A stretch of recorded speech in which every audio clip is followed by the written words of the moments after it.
सभी क्लीन करते हैं अपने घर को। तो आज बारी है क्लीन करने की मेरे किचन को।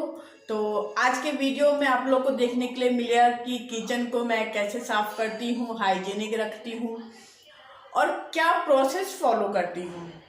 पर किचन को साफ करना एक टफ टास्क होता है। आप पूरे घर का काम एक तरफ और किचन की सफाई एक तरफ, क्योंकि किचन में इतने सारे आइटम होते हैं और इतने डीपली क्लीन करना पड़ता है कि 2 से 3 घंटे तो आराम से लग जाते हैं। तो मुझे पर्सनली घर का बाकी काम करना उतना ज़्यादा टफ नहीं लगता जितना कि मुझे किचन का डीप क्लीनिंग करना टफ लगता है। मैं बेडरूम और लिविंग रूम और बाकी जगह का क्लीनिंग जो है बहुत आराम से कर लेती हूँ, मुझे कोई टेंशन नहीं होता। पर जब बात होती है किचन की डीप क्लीनिंग की तो बहुत टेंशन होता है, समझ नहीं आता कहाँ से शुरू करूँ और कैसे ख़त्म करूँ। पर आज मैं फाइनली अपना कमर कस के शुरू करने जा रही हूँ अपने किचन का डीप क्लीनिंग। किचन की सफाई की शुरुआत मैं कर रही हूँ किचन के जालों को साफ करके। तो मैं हमेशा यही कोशिश करती हूँ कि सबसे पहले ऊपर से साफ़ करना शुरू करूँ ताकि गंदगी नीचे आए और फिर धीरे धीरे करके नीचे नीचे मैं आते जाती हूँ। तो पहले मैं साफ़ कर रही हूँ किचन के जालों को, उसके बाद अपर कैबिनेट और फिर नीचे। तो अपर कैबिनेट के ऊपर के पोर्शन में धूल जमा हो जाती है और ये हम रोज़ तो साफ़ करते नहीं हैं, तो जो धूल है उसे मैं अच्छे से रगड़ के पोंछ दूंगी। तो उसके बाद फिर अपर कैबिनेट के जो अंदर सामान रखा हुआ है, क्रॉकरी और बॉक्स वगैरह, कंटेनर्स वगैरह, उसे साफ़ करूंगी। अब मैं स्टार्ट कर रही हूँ साफ़ करना मेरे अपर कैबिनेट को। तो अपर कैबिनेट में सबसे पहले मैं अपने क्रॉकरी सारे सेट्स और कप्स वगैरह को साफ़ करूँगी। तो जो सबसे ऊपर का शेल्फ़ है उसे में तो मैं नीचे से नहीं पहुंच पाती हूँ, इसलिए जो काउंटर टॉप है उस पर ही खड़े होके मैं उसे साफ़ कर रही हूँ। तो सारा सामान उठा के मैं अपर कैबिनेट के ऊपर रख दे रही हूँ। तो मैं ज़्यादातर कॉलिन या फिर लॉयज़ल का ऑल पर्पस क्लीनर ही यूज़ करती हूँ किसी भी जगह को साफ़ करने के लिए। मुझे ये 2 बेस्ट लगते हैं। लॉयज़ल ऑल पर्पस क्लीनर से आप आराम से कुछ भी साफ़ कर ले सकते हैं, जैसे कि प्लास्टिक के आइटम्स हो गए या जो कैबिनेट के ऊपर सनमाइका यूज़ किया होता है वो। तो ये सभी चीज़ें बहुत आसानी से साफ़ हो जाती है, इसलिए मैं ज़्यादा प्रीफर करती हूँ लॉयज़ल को। तो ऊपर का जो शेल्फ़ है उसका जो मैंने सारा सामान निकाल के सेट कर दिया है और अब मैं स्टार्ट कर रही हूँ नीचे के शेल्फ़ में। तो कुछ कप्स के आइटम है, कुछ क्रॉकरी के सेट हैं, तो उन्हें मैं रख रही हूँ। मेरा जो डिनर सेट है वो दूसरी साइड रखा हुआ है कैबिनेट के बॉक्स में। अपर कैबिनेट के बीच वाला बॉक्स में मोस्टली साफ़ कर चुकी हूँ, बस थोड़ा बहुत साफ़ करना बाकी है। और इसके डब्बे भी मैं निकाल के साफ़ करने के लिए रख दिए हैं। और जो डब्बे मैंने पहले से ही कुछ थोड़े बहुत साफ़ कर लिए थे जो कि खाली हो चुके थे, तो वो भी मैंने अंदर रख दिया है। तो अब जो लास्ट बॉक्स बचा हुआ है अपर कैबिनेट का, तो उसे मैं साफ़ कर लूँगी। तो उसमें मेरे मोस्टली स्टील के कुछ बर्तन हैं जो कि मैं कम यूज़ करती हूँ, तो उसे मैं पहले साफ़ कर लूँगी। और जो आप ऊपर में बॉक्स देख रहे हैं 2, वो है मेरा डिनर सेट। तो डिनर सेट को मैं बॉक्स के अंदर ही रखती हूँ क्योंकि ज़्यादा स्पेस नहीं है किचन में कि मैं आइटम्स को फैला के रखूँ। तो जब कोई गेस्ट आते हैं तो मैं फिर उसे निकालती हूँ। तो आप ये काउंटर टॉप पे देख रहे हैं इतने सारे बर्तन और कंटेनर्स रखे हुए हैं जिन्हें मुझे साफ़ करना है। तो कुछ कंटेनर्स तो मैंने पहले ही साफ़ कर लिया था और उसे ऊपर भी मैंने रख दिया है। तो पहले मैं इस बर्तन को साफ़ कर लूँगी ताकि जो मेरा वॉश बेसिन है वो क्लियर हो जाए, यहाँ पे कुछ गंदगी नहीं रहे। तो फिर मैं 1 बाय 1 सारे कंटेनर्स को साफ़ करूँगी। और कुछ स्टील के बर्तन जो कि मैं नहीं यूज़ करती हूँ अपर कैबिनेट में रखा हुआ था। किचन को अगर साफ़ करने बैठे तो बहुत लंबा प्रोसेस होता है, इतना इजीली किचन क्लीन नहीं हो जाता। खासकर डीप क्लीन करने बैठे तो आराम से 3 से 4 घंटे या उससे ज़्यादा ही लग जाता है। तो मुझे किचन को साफ़ करते हुए पूरा अभी 1 घंटा से ऊपर हो चुका है, पर अभी भी बहुत चीज़ साफ़ करने के लिए बाकी है। अभी किचन के विंडो, एग्जॉस्ट फैन, नीचे का काउंटर टॉप, फ्रिज, और पता नहीं कितना टाइम लगेगा। तो किचन का जो वॉश बेसिन है उसका तो सारा बर्तन साफ़ हो गया था।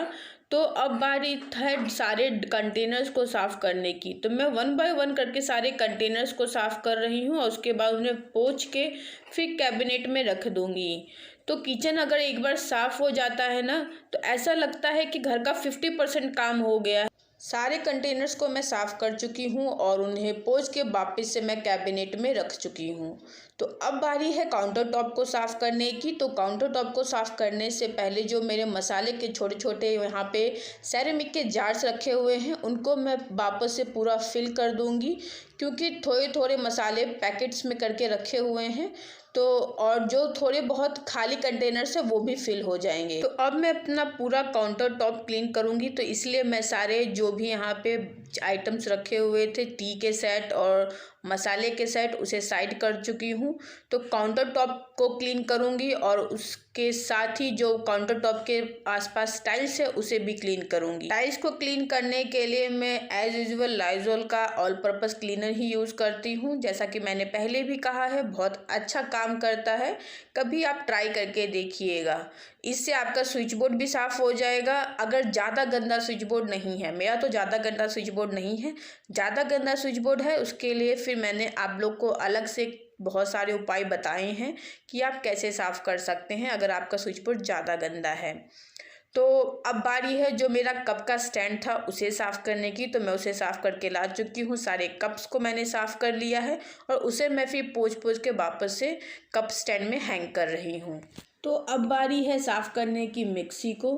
तो मेरा मिक्सी तो ज़्यादा गंदा नहीं है, अगर आपका मिक्सी ज़्यादा गंदा है तो उसके लिए अलग प्रोसेस है, कभी मैं किसी वीडियो में आप लोग के साथ शेयर करूँगी। पर फ़िलहाल तो मैं लाइजॉल से ही अपने मिक्सी को साफ़ कर रही हूँ, क्योंकि मैं अक्सर चीज़ों को साफ़ करती रहती हूँ। मैं इंतज़ार नहीं करती हूँ कि ज़्यादा गंदा हो जाएगा तब पोंछेंगे। किसी भी आइटम को आप हमेशा साफ़ करते रहिए, एक प्रॉपर इंटरवल पे अगर साफ़ करते रहेंगे तो वो गंदा भी नहीं होगा ज़्यादा, घर भी साफ़ रहेगा।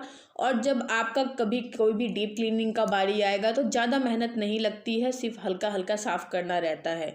तो उसी तरह मैंने अपने जो मिक्सी था उसे साफ़ करके अपर कैबिनेट में रख दिया है, ताकि एक बार जब मैं पूरा अपना काउंटर टॉप क्लीन कर लूँ तो वापस से मिक्सी को नीचे सेट करूँ। तो उसी तरह मैं इस पानी गर्म करने के जग को भी साफ़ कर रही हूँ और इसे भी साफ़ करके मैं ऊपर के कैबिनेट में रख दूँगी। एक बार जब पूरा किचन क्लीन हो जाएगा, सेट हो जाएगा, तो मैं वापस से किचन में सभी चीज़ों को अरेंज करूँगी। तो मीनवाइल के लिए मैं इसे ऊपर रख रही हूँ। किचन का काम करते हुए मुझे 2 घंटे से ऊपर हो गया है और अभी भी किचन का सिर्फ 50% काम ख़त्म हुआ है। एक साइड का काउंटर टॉप पूरा क्लीन हो चुका है, मोस्टली मैंने क्लीन कर लिए हैं, बस थोड़ा बहुत बाकी है उसे मैं क्लीन कर रही हूँ। तो उसके बाद बारी है काउंटर टॉप में जो मेरा मसाले का कंटेनर रखा हुआ था, टी सेट रखा हुआ था, उसे अरेंज करने का।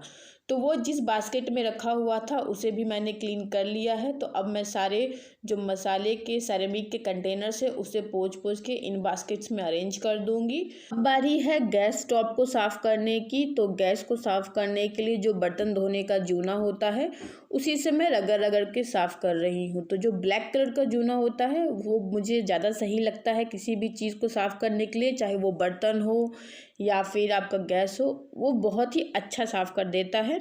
तो मैं उसका ही यूज़ करके पूरे गैस स्टोव को साफ़ कर दूँगी। मैं गैस स्टोव को जो साबुन से साफ़ यानी बर्तन धोने वाले साबुन से साफ़ करने के बाद इस पे पानी डाल के मैं नहीं धोऊंगी। उससे क्या होता है, जो नीचे के लोहे के पोर्शंस होते हैं गैस स्टोव में उसमें जंग लग जाता है। तो इसलिए मैं कपड़े से पोंछ रही हूँ। मैं 2 बार 3 बार 4 बार जितनी बार भी पोंछना हो मैं कपड़े से ही पोंछती हूँ, इस पर पानी नहीं डालती हूँ, वरना चूल्हा आपका यानी कि गैस स्टोव बहुत जल्दी ख़राब हो जाएगा। उसके अंदर के जो लोहे के पोर्शन होते हैं, बर्नर्स होते हैं, वो जंग लग जाएंगे और फिर धीरे धीरे करके उसका फंक्शन ख़राब हो जाएगा। अब बारी है किचन के विंडो को साफ़ करने की और एग्जॉस्ट फैन को साफ़ करने की। तो किचन के विंडो पे जैसा कि आपने मेरे प्रीवियस वीडियो में देखा होगा, बहुत सारे प्लांट्स हैंग किए हुए हैं और लाइट्स लगे हैं। तो उन सभी को मैं एक एक करके निकाल लूँगी और उसके बाद फिर साबुन या फिर सर्फ का इस्तेमाल करके, ज़्यादा बेटर रहेगा आप एक सर्फ को एक बाउल में घोल लीजिए और या फिर किसी भी मग में घोल लीजिए और उससे किचन के विंडो को उन पे जो ग्रिल्स होती है उससे रगड़ के साफ़ कर दीजिए। बहुत ही अच्छा साफ़ हो जाता है और मेरा तो आसानी से ही साफ़ हो जाता है, क्योंकि मैं ज़्यादा गंदा नहीं करती। मैंने किचन के विंडो को सर्फ के पानी से पूरा साफ़ कर लिया था और अब मैं उसे कपड़ा गीला करके पोंछ रही हूँ।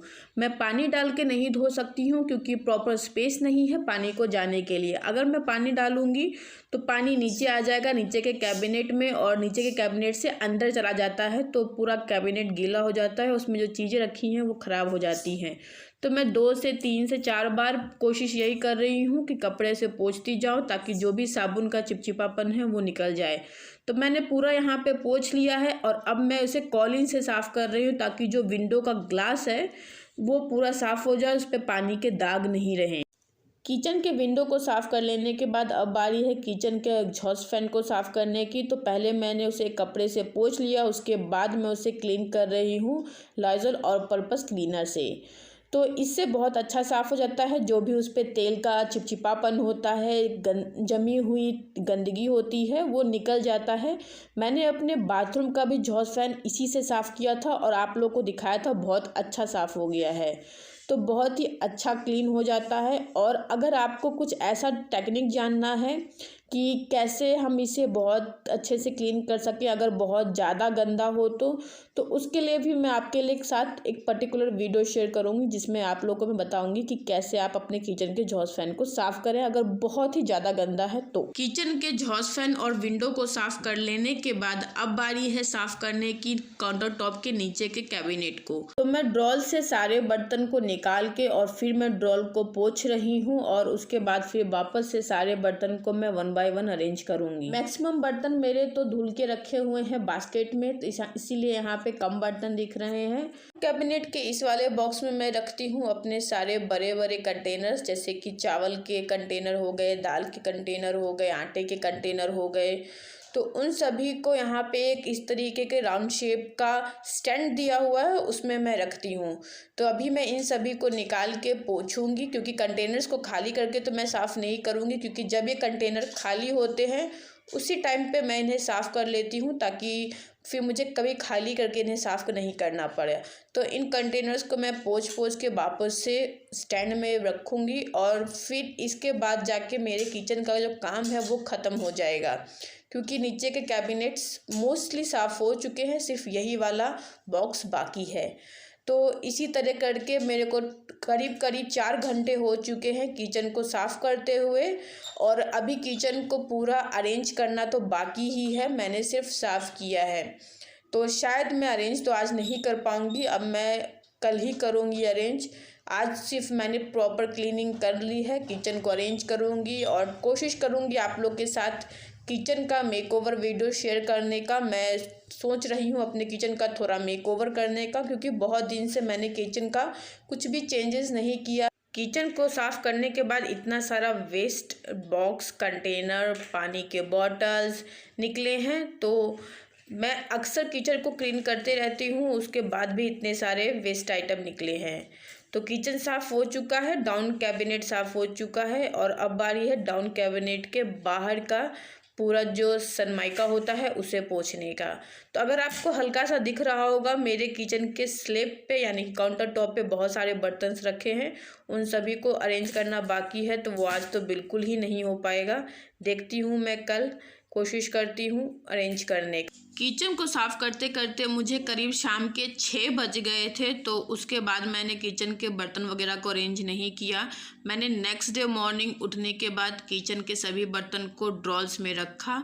तो अभी भी किचन का काम मेरा बचा हुआ है, किचन को ऑर्गेनाइज़ करना बचा हुआ है। जो मैंने मिक्सी और पानी गर्म करने वाला जग को ऊपर रखा था उसे नीचे रखना, और थोड़ा बहुत किचन का मेकओवर करना, किचन के विंडो को डेकोरेट करना, ये सभी काम अभी बचा हुआ है, तो मैं धीरे धीरे करके करूँगी।